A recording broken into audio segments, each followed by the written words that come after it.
everybody, thank you so much for joining me today. Today I have my February Book of the Month box, so let's check it out and see what's inside. Here is my Book of the Month choice for February. In the spirit of Valentine's Day, I actually ordered a romance novel this month. This is called First Time Caller by B.K. Borison. The quick take for this one is fed up with romance, so is Aiden. He is a love-weary radio host whose world is turned upside down by a charming single mom. The other choices for February include a magic realism book, Blackwood's Blue Sky by Eowyn Ivey, a contemporary fiction called Penitent by Kristen Koval, a contemporary fiction Good Dirt by Charmaine Wilkerson. I think she was the author of Black Cake, and I loved that one. A sci-fi, The Bones Beneath My Skin by T.J. Klune. A literary fiction, Season of Light by Julie Iromania. And a thriller, Famous Last Words by Gillian McAllister. I also ordered some add-ons, I think two. The Stolen Queen by Fiona Davis. This is a historical fiction. The quick take is,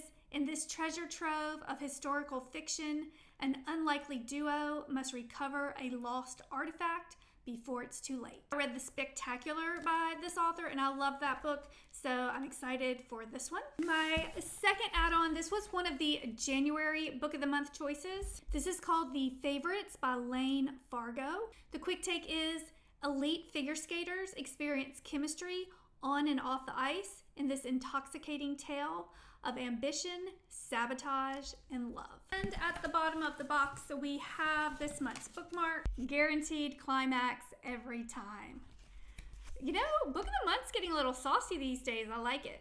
I wanted to go over the books I've been reading lately. The first one I read in December was The Most Wonderful Crime of the Year. This book follows two writers, Maggie Chase and Ethan Wyatt. They are invited to spend Christmas with the world-famous author Eleanor Ashley. Except for a few days before Christmas, she goes missing. So this is basically a whodunit. We have a ton of characters at the location for the Christmas party. We're trying to figure out why the author went missing and who is behind it. It's a rom-com. I could see this being made into a Netflix special next holiday. It was cute. It was just okay for me. I'll give it 3 out of 5 stars. The next book I read was from Allison Feeney, and she is known for her twist, and Beautiful Ugly is no exception to that rule. Grady Green's wife goes missing after a car accident, and he is just devastated, and he ends up going to this small island where he's going to work on a new novel, kind of work through his grief, but of course, crazy things start happening. He keeps seeing people and he thinks it's his wife. The island is super cryptic. There's so many twists and turns in this one.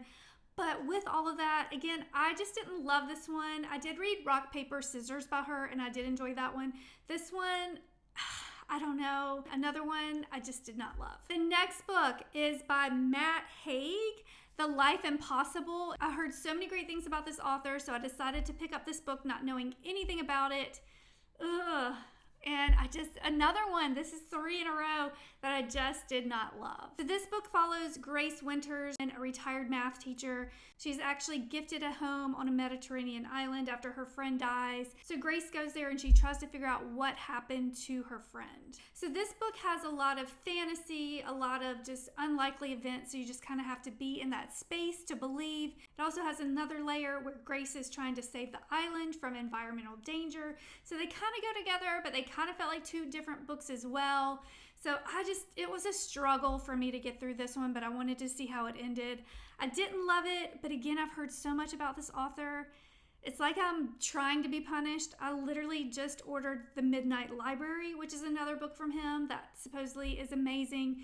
So if I don't like that one, I'll just give up on him. I'm thinking maybe The Life Impossible was just not for me, and I'm going to try The Midnight Library. So let me know if you've read either one of those and how you like them. Finally, there was one book I did enjoy. It is called We Solve Murders. This was a quirky mystery whodunit. Amy Wheeler, who is a private security officer, gets together with her father-in-law, and they try to find out who is murdering these Instagram influencers, and they're trying to get to the bottom of it, but it's just not your normal murder mystery. It's just really quirky, pretty funny. I actually loved it, didn't want to put it down. So out of the 4 books I read, that one was the only one I really enjoyed. So if you like a quirky whodunit, be sure to check out we solve murders. And that was it. That was everything in my February Book of the Month unboxing. If you're interested in trying Book of the Month, I will have a coupon code in the description below, so be sure to check that out.